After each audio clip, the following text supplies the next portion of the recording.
You are sitting on your toilet. Okay, probably not right now, but you were this morning and you will be again tonight. And by rough estimate, you will do this somewhere between 25,000 and 30,000 times across your life. You've sat on that seat at home, in airport terminals at 5 a.m., under the kind of fluorescent lighting that makes everyone look mildly haunted. In gas station bathrooms, where the lock is broken and you're holding the door closed with one foot. In office restrooms, where someone is definitely eating a full meal in the stall 2 feet away from you, and both of you are pretending that isn't happening. And at some point, in some bathroom, you didn't sit, you hovered. You deployed the universal human move of refusing direct contact with the seat. That specific combination of thigh strength, pride, and optimism that you could never explain to a doctor if it ever came up as a topic. Because you know something lives on that toilet, something microscopic, something that, on some level, you would prefer not to meet personally. You're not wrong. Things do live on your toilet. But here's what nobody tells you. You're scared of the wrong part.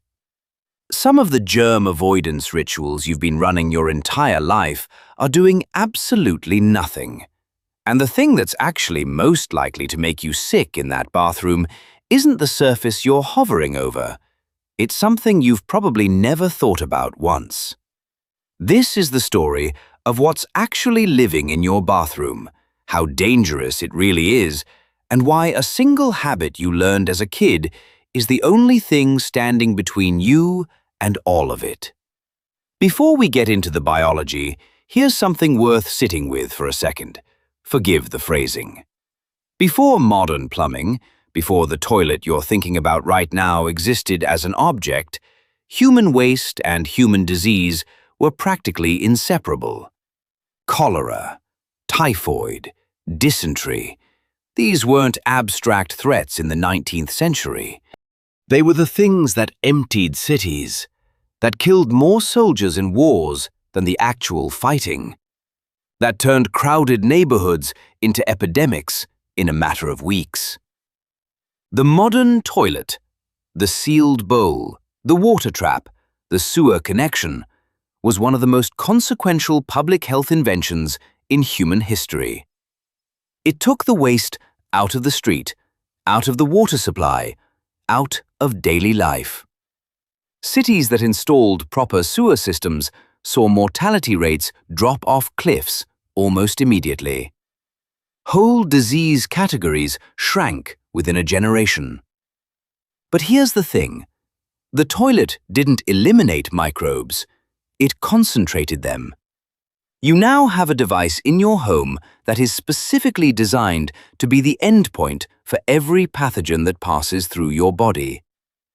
Every time you or anyone in your household is sick, some of those organisms end up there. And then they live there, in the bowl, on the surfaces, in the air. The question is, what exactly is living there? What it can actually do to you, and whether the things you're doing to avoid it are making any difference at all. Let's start with the seat, because that's where everyone starts. The average toilet seat at any given moment carries roughly 50 bacteria per square inch. That sounds alarming until you realize your kitchen cutting board has somewhere around 200 times more. Your kitchen sponge has concentrations in the millions per square inch. It's essentially a warm, wet, food-coated bacteria hotel that you drag across your dishes every morning. Your phone screen, which you press against your face and touch dozens of times a day, carries roughly 10 times more bacteria than the toilet seat you're terrified to sit on. The toilet seat is, weirdly, one of the cleaner surfaces in your home. Not because it's inherently clean, it's not, but because it's one of the few surfaces people actually wipe down with something. It looks like a threat, so it gets treated like one. The toilet seat wins by default. But here's where it gets interesting, because the types of bacteria matter, not just the count. Your cutting board might have more total bacteria, but most of them are garden variety kitchen microbes doing nothing in particular. Your toilet, on the other hand, is a reservoir for a specific category: fecal coliforms, E. coli, Staphylococcus aureus, Enterococcus. These are organisms that evolved in and around human intestines, and they're adapted to survive on surfaces, waiting for their next opportunity. Most of the time, your skin handles them just fine. Human skin is a remarkable barrier, an entire organ, actually, specifically evolved to keep the outside world outside. If you sit on a toilet seat that has E. coli on it and your skin is intact, the odds that you get sick are very low. Your skin doesn't let bacteria through. The danger isn't the contact. The danger is what happens next. Think about that for a second, because it changes everything that comes after it. But here's where it gets really interesting, because most people have never heard of this, and once you know it, you cannot unknow it. When you flush a toilet, you are not simply sending water through a pipe. You are creating a vortex, a small, turbulent explosion of water that agitates the bowl and generates a fine aerosol. Droplets and particles, some of them smaller than 1 micron, get launched upward. Studies using fluorescent tracers have found particles landing on surfaces up to 6 feet away from the toilet, and those particles stay airborne for several minutes before finally settling. This is called toilet plume, and it is exactly what it sounds like. Every flush releases a fine mist that contains whatever is currently in your bowl. Bacteria, viral particles. If someone in your house has norovirus, each flush disperses norovirus into your bathroom air. If someone has C. difficile, one of the more dangerous intestinal pathogens, it goes airborne too. The toilet is not a sealed container during the flush. It is briefly a very small aerosol device pointed at your ceiling. Here's where this gets genuinely uncomfortable. Where do most people store their toothbrushes? On the counter, or in a holder on the counter, a few feet from the toilet. Studies have found fecal coliform bacteria on toothbrushes stored in the average bathroom. Not because anyone touched them, not because anything went wrong, but because of plume settling on surfaces over time. You have been putting a thing covered in toilet aerosolization in your mouth every morning and calling it a hygiene routine. You're welcome for that image. Keep going, because there's more. So if the seat is not the real problem, and the air is what does the spreading, what are the specific organisms actually worth worrying about? There are a few that matter. Norovirus is the one you've definitely met. It's the stomach bug that tears through schools and cruise ships and takes out entire families in 48 hours. It's extraordinarily contagious. You can infect another person with fewer than 20 viral particles. It can survive on a hard surface for days to weeks, and it resists many common household disinfectants. When someone in your household has norovirus and flushes the toilet, the bathroom becomes a contaminated environment.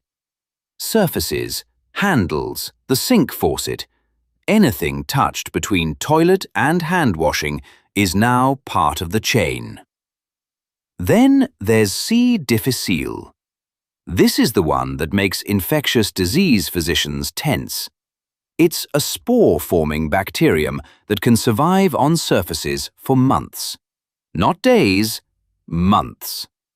Standard household cleaners don't reliably kill it.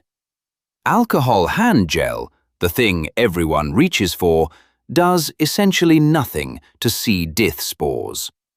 And C. Diff causes severe intestinal damage. It's particularly dangerous for anyone who has recently taken antibiotics, because antibiotics eliminate the normal gut flora that would otherwise compete with it and keep it from taking hold. C. diff is primarily a hospital concern, but it exists in community settings too, and it is one of the few bathroom organisms that genuinely earns its reputation. Staphylococcus aureus is another regular. About a third of people carry staph on their skin without any problem, but on surfaces it can cause skin infections and worse. It's on toilet seats, door handles, and probably your hands right now as you read this. The thing none of this is telling you yet is that these organisms are everywhere, all the time, not just bathrooms. Your kitchen, your phone, grocery cart handles, the shared pen at the pharmacy. The bathroom isn't uniquely dangerous. It just feels uniquely dangerous. Those are different things, and confusing them is what sends you into the hover position when you don't need to be there. Now, here is the thing that nobody tells you. The most contaminated surface in the average public bathroom is not the toilet seat. It is not the floor. It is not the paper towel dispenser. It is the flush handle. Think through the sequence. You use the toilet. You reach over and flush. Your hand has not yet been washed. You have just grabbed the most touched surface in the room at the least clean moment in the entire sequence. Then every other person does the same thing in the same order across the entire day. Studies testing high-touch bathroom surfaces consistently find E. coli, staph, and C. diff on flush handles and faucet handles at much higher concentrations than on toilet seats. You have spent your entire life carefully avoiding the seat, performing a small athletic feat to stay above it, and then grab the flush handle bare-handed on the way out. We all have. It's not a personal failure. It's a ritual we built backward. The paper seat covers, by the way, the ones in the little dispensers in public bathrooms, don't actually do anything. Bacteria move through paper. The cover is a comfort object, not a physical barrier. Which is fine. Comfort objects have real value, but it is not protection, and it never was. The actual protection is your skin, your immune system, and one habit. There was a doctor in Vienna in the 1840s named Ignaz Semmelweis. He worked in a maternity ward where women were dying of childbed fever at terrifying rates. And he noticed something. The wards, staffed by medical students who also performed autopsies on cadavers in the morning before doing rounds, had dramatically higher death rates than wards staffed by midwives who did not. He had a theory. He made the students wash their hands with a chlorinated lime solution before examining patients. The death rate in his ward dropped by 90%. He was mocked for it. The germ theory of disease did not exist yet, and the suggestion that doctors were killing patients by not washing their hands was considered professionally offensive. His colleagues rejected it. He was eventually dismissed, had a breakdown, and died in a psychiatric institution at 47, possibly from the same kind of infection he spent his career trying to prevent. He was right. He was completely, verifiably 90% drop right. Hand washing, real hand washing, 20 seconds, soap, getting the backs of your hands and between your fingers, is the single most effective intervention against toilet-associated pathogens that exists. Not the hover, not the seat cover, not the single-second rinse under cold water that you've seen someone next to you do and thought, that cannot possibly be sufficient. 20 seconds of soap and friction, That's the entire mechanism. That's what Semmelweis figured out 180 years ago and got destroyed for. The next time you're standing at a bathroom sink and you're actually doing it, actually going 20 seconds, you are completing something that took humanity centuries to prove and cost at least one man everything. Those organisms that live in your bowl and float in your bathroom air when you flush have been following humans around far longer than toilets have existed. When your ancestors were squatting in fields and rivers and hoping the water downstream was clean, those same bacteria were there. The difference between then and now is not the bacteria, it's the sink. Close the lid before you flush. Keep your toothbrush in a cabinet if you can. Wash your hands. That's it. That's the whole thing. That's Semmelweis. That's germ theory. That's the 90% reduction. You've had the tool the whole time. You just didn't know exactly what you were up against. Now you do.